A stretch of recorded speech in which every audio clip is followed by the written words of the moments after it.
Hi sir. Yeah చెప్పమ్మా. Actually premier తర్వాత కొంచెం మిక్స్డ్ టాక్ వచ్చినా but me writings and Ravi sir acting అయితే చాలా బాగా అనిపించింది. చాలామంది ఆడియన్స్ అయితే చాలా బాగా ఎంజాయ్ చేస్తున్నారు కొన్ని డైలాగ్స్ కానీ ఎవ్రీథింగ్. సో నెగిటివ్ టాక్స్ ఉన్నా కానీ మీరైతే చాలా పాజిటివ్గా రియాక్ట్ అవుతున్నారు. సో మీ పాయింట్ ఆఫ్ వ్యూలో ఏం చెప్తారు ఆడియన్కి? డెఫినెట్గా ప్రీమియర్స్ నుంచి మిక్స్డ్ టాక్ వచ్చింది.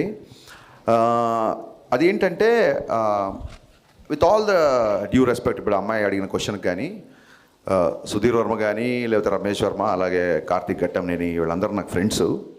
But let me be practical. గతంలో రామారావు అండ్ డ్యూటీ కానీ, రావణాసుర కానీ, కిలాడి కానీ, ఈగిల్ కానీ ఇవి కూడా కొంచెం డిసప్పాయింట్ చేసాయి. బట్ ఆ డైరెక్టర్ల మీద లేని అటాక్ నా మీద ఉంది. ఎందుకంటే I can easily sense there are some personal agendas.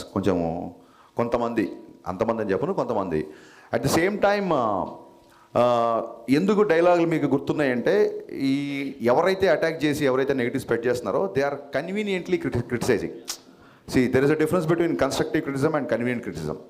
So ఏదో డ్యాన్స్ మూమెంట్లో ఒక జేబులో పాకెట్ల గురించి మాట్లాడుతున్నారు. బట్ కట్నం తీసుకొని కాపురం చేసే మగవాడు చేస్తే మగవాడు వ్యభిచారం చేసినట్టు డైలాగ్ రాశాను. దాన్ని కన్వీనియంట్గా పక్కన పెట్టేశారు. ఎందుకంటే మంచి డైలాగ్ కదా, అమ్మాయిలందరికీ విపరీతంగా నచ్చిన, చాలామంది కాల్ చేశారు. ఆ డైలాగ్ చాలా మంచి డైలాగ్. అలాగే హీరోయిన్ ఎప్పుడైతే నువ్వు నా వెనకాల పడ్డా నాకు ఇబ్బందిగా ఉంది అంటుందో అప్పుడు హీరో 2 చేతులు పెట్టి దండం పెట్టి మీకు నా ప్రేమ అర్థమయ్యేంత వరకు ఇంకా నేను మీ జోలికి రాను అంటాడు. అబ్బాయిలందరికీ కూడా ఒక అమ్మాయి ఎప్పుడైతే పింక్ సినిమాలు చెప్పినట్టు ఒక అమ్మాయి ఎప్పుడైతే నో అని చెప్పిందో ఆ నోని రెస్పెక్ట్ చేయాలి మనం. సో ఆ థాట్ నుంచి వచ్చిన డైలాగ్ అది.